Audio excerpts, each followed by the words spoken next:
Okay, this is 7.2 number 15. 7.2 number 15. And there's your sketch. We had, I think,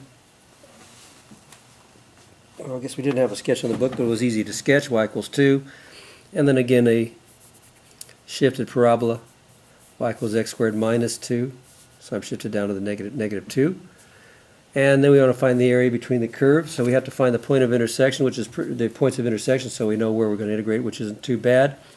We can just set 2 equal to x squared minus 2. That's y equals 2, y equals x squared minus 2. Just set them equal to each other. And then if I add 2 to both sides, I get 4 equals x squared, so x equals plus or minus 2. So there's my intersection point, so I just have to integrate from negative 2 to positive 2. And it's going to be top curve, which is 2 minus bottom curve. That's top curve minus the bottom curve, which is the x squared minus 2. That's all dx. So that's pretty easy. And that's my area, my enclosed area. So that's going to equal, put this up a little bit, and that's going to be a negative times a negative is a positive, so that's going to be 2 plus 2, which is 4. So that's going to be the integral from negative 2 to 2 of 4 minus x squared dx. And that's just going to be, now I don't want to really have to integrate this negative 2 to 2 if I can help it. And I notice I'm symmetrical here because these are both obviously even curves. Well, this is an even curve, so this is just symmetrical. So they're both symmetrical to the y-axis. So what I could do is I could change that area, and I could say this is the same thing as 2 times the area from 0 to 2. So 4 minus x squared dx. So I use that symmetry, and that's going to make my work a lot easier. So that's going to equal, so that area will equal 2 times, and I can evaluate this.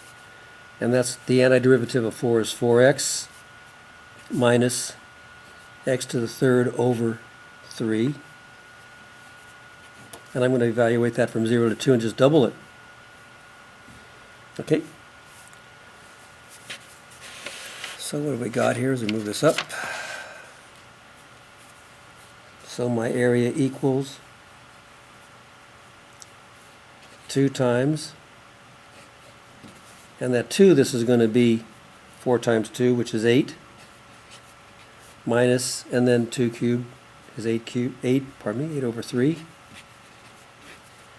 and minus, and if I put 0 in here, I get 0. That's the nice thing about going from 0 in these functions and doubling it.